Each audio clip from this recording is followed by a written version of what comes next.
If there was one concept that I would suggest to people to take a daily confrontation with, is fear. The problem with fear is that it lies. The confrontation with fear is an absolute magical way of facing the things we have to do in this life. Our eyes are not viewers, they're also projectors that are running a second story over the picture that we see in front of us all the time. Fear is writing that script, and the working title is, I'll Never Be Enough. Now, fear is going to be a player in your life, but you get to decide how much. You can spend your whole life imagining ghosts, worrying about the pathway to the future, but all there will ever be is what's happening here, and the decisions we make in this moment, which are based in either love or fear. So many of us choose our path out of fear disguised as practicality. What we really want seems impossibly out of reach and ridiculous to expect, so we never dare to ask the universe for it. You will fail. You will likely fail often. It will be painful. It will be discouraging. At times, it will test you to your very core. I found that nothing in life is worthwhile unless you take risks. Nothing.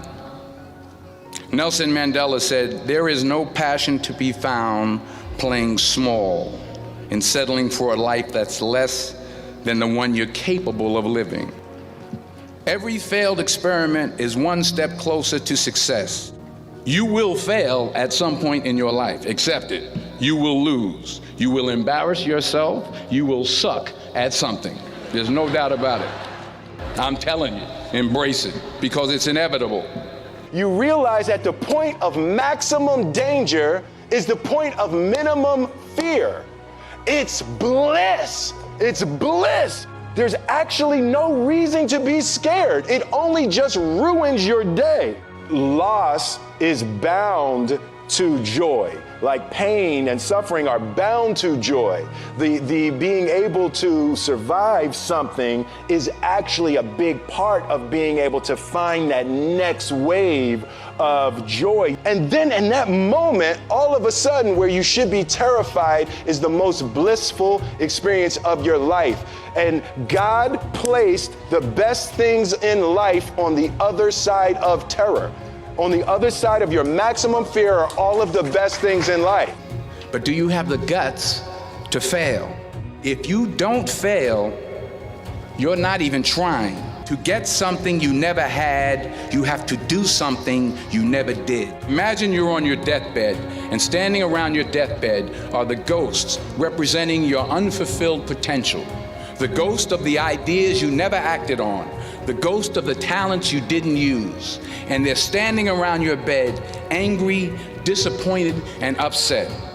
They say, we came to you because you could have brought us to life, they say.